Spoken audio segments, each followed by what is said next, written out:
What is up guys, Wraec here with a new video, and if you watched my last live stream, you know we built quite the LFA in that. Definitely recommend you watch that, by the way, if you haven't already.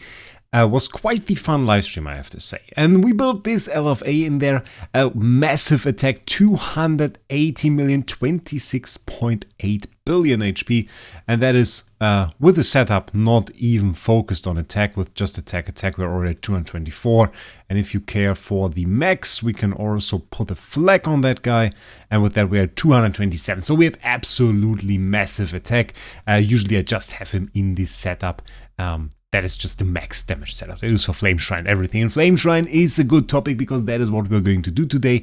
I have everything basically set up. We're going to go over what makes my LFA so strong in this moment.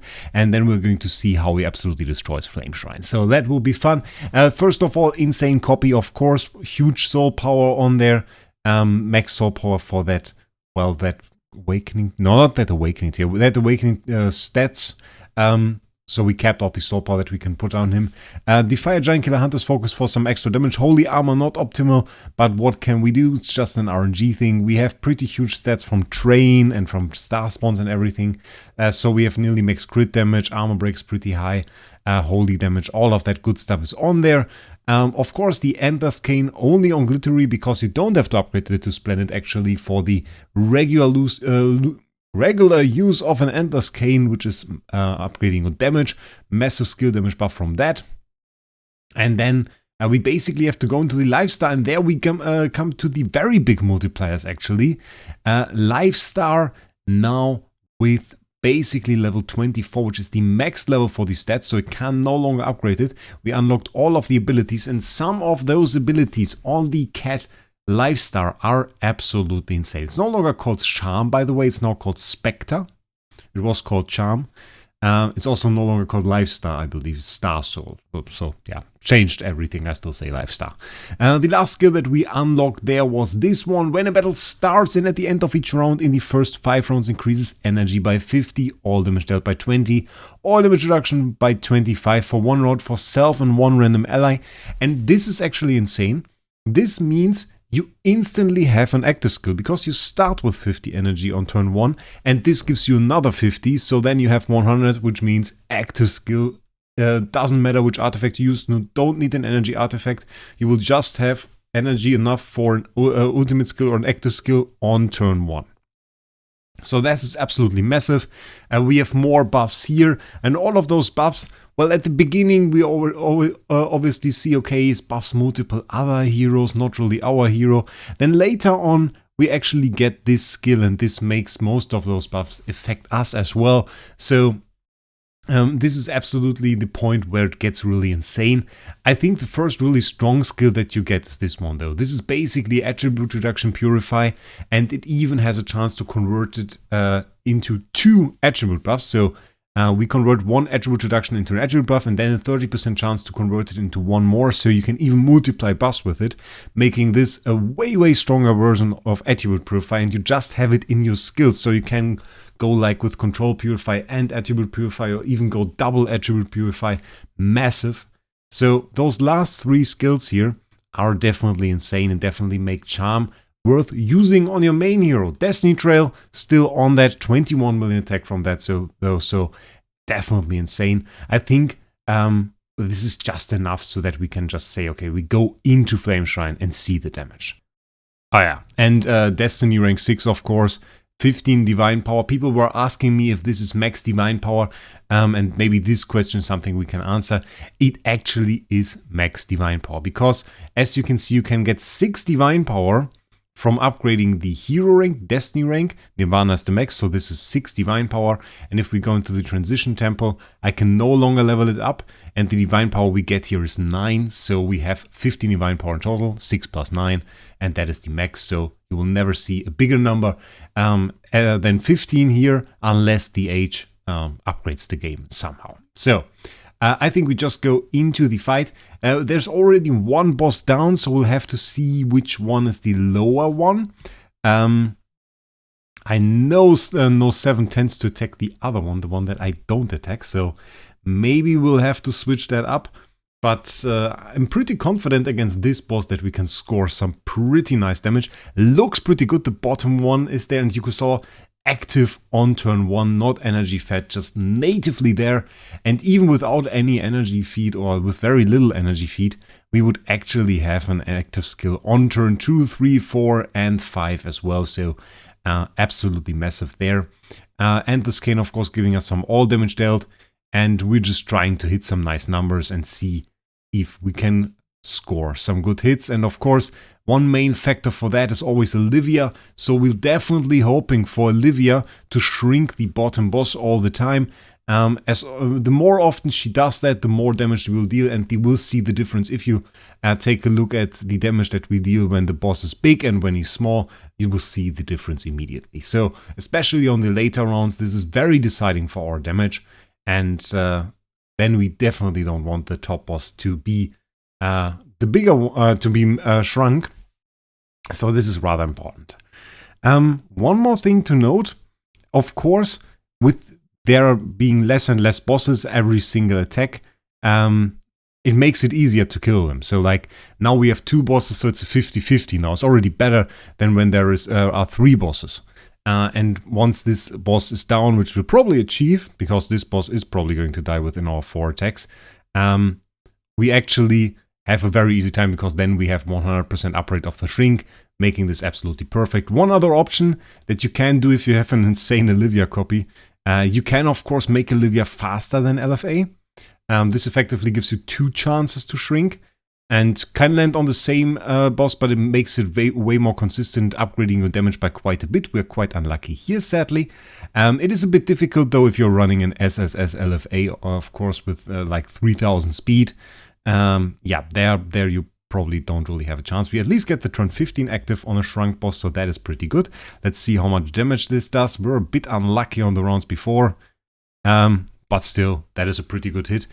Could have probably been that, honestly, if we had hit all of our attacks there. It's cap damage, so it's over 1E plus 18. It is a lot more than 1E plus 18 though. That much I can say. And let's see what we can do in this round. I will speed it up a little bit so that we can get to see more fights. I definitely want to show you guys one fight against a single boss as well, and then we can see how much damage we can do against that. That is always something that I really like, if there's just a single boss and you have the 100% uptime. Those are really the fights where you can pull some really big numbers. It's still sad that it's not displayed. And maybe one other topic that we can point out here, those Flame Shrine bosses are once again no longer strong enough. The dark bosses, yes, they are annoying, but those guys here, you can see how they are getting destroyed, even on the early rounds, already losing big chunks of HP, and on the later rounds they get absolutely melted, and it's just a matter of Olivia RNG really, if we get high damage numbers or not. But they are no longer really a challenge, and I'm pretty close to actually being able to solo them once again. So yeah, it is once again been to the point where people on day 3 were no longer being able to attack, and there were some complaints that I destroyed some of those bosses a little bit too fast, and people were losing out on points because when you were too late, when you just tried to attack on the last day, well, you can't attack when the bosses are already defeated, so then you don't get any position on the leaderboard, meaning you don't get any loot. So Bitmean should probably not destroy the bosses that much, but then somebody else does it, and we have enough people that can do so. So it's really quite easy at that. So a lot of people can just destroy those bosses, and I think, yeah, will be way easier with every single update. Every single update is also something we should ask. He's sadly not dying, but in the next fight he will. I kind of maxed DT now. Oh, 8.9 E plus 17. Below cap. Interesting. It is kind of interesting. We now maxed our first Soul Star, of course. Can max the other one, but I don't really care too much about them, to be honest. Like the burn one is still alright. The Nova one is one that I'm kind of curious about. The other one not so much, and I kind of feel like I already got what I wanted. The Spectre one, the Spectre Lifestyle, is really the one that you want, that has the insane skills and the insane utility for a lot of game modes. And even in PvP is absolutely insane.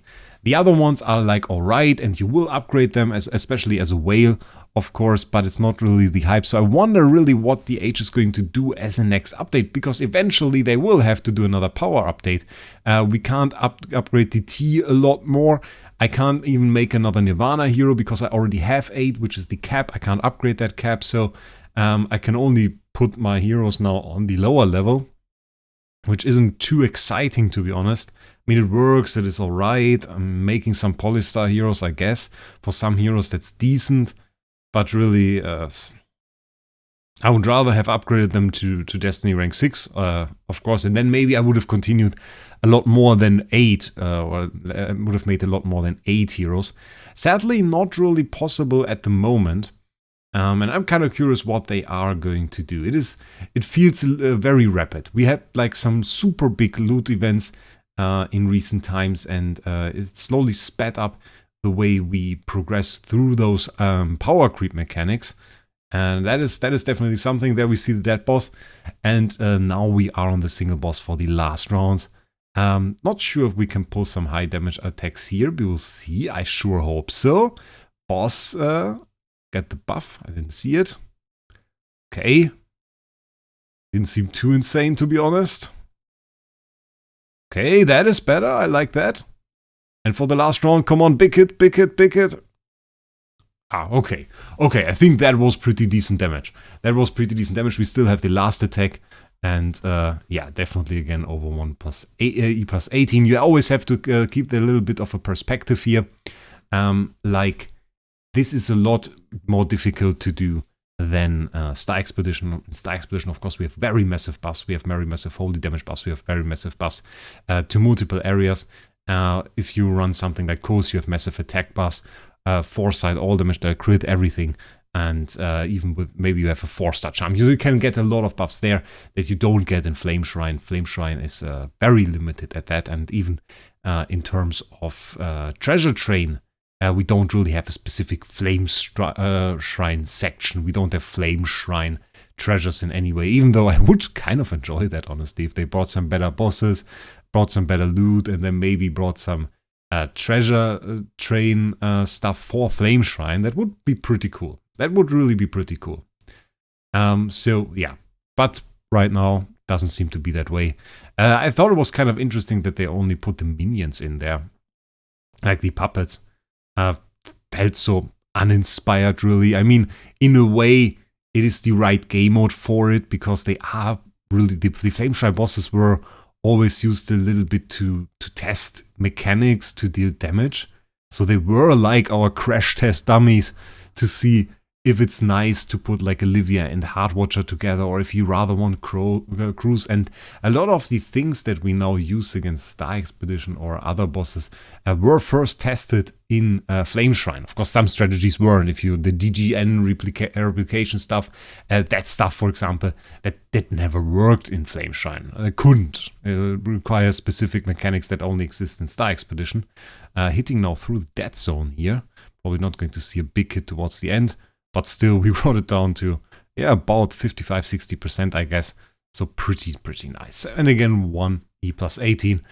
Pretty much melting through these bosses. I mean, if you remember, we're like Half-Life on the second boss. We basically destroyed an entire Flame Shrine boss with our 4 attacks. And I'm pretty sure we cemented our rank here. And can once again walk away with place 1, which is, yeah, not too much loot, sadly. It's 9,000 guild coins, so yeah. But I hope you enjoyed this video. Just wanted to talk about a few things with this LFA copy and show you some actual fights. Those bosses are sadly the only ones that I can show you at the moment. The Star Expedition boss is interesting, but I'm not allowed to show it at the moment. And the Broken Spaces bosses, yeah, I tried that. They absolutely get destroyed. So it's not even fun to watch anymore. It's like a 2-round fight. So yeah, if you guys really want to see that, maybe I can show it, but for the moment, I think Flame Shrine was a bit more interesting. And for the future, I hope for some big boss enemies that we can fight. Maybe next Void Invasion boss. That is something I always enjoy. I think they have to bring that at a more rapid pace. The last one sadly wasn't enjoyable because it was a bit too easy for me, to be honest. So, That being said, I hope you enjoyed the video and I wish you a great day. We'll see us in the next one.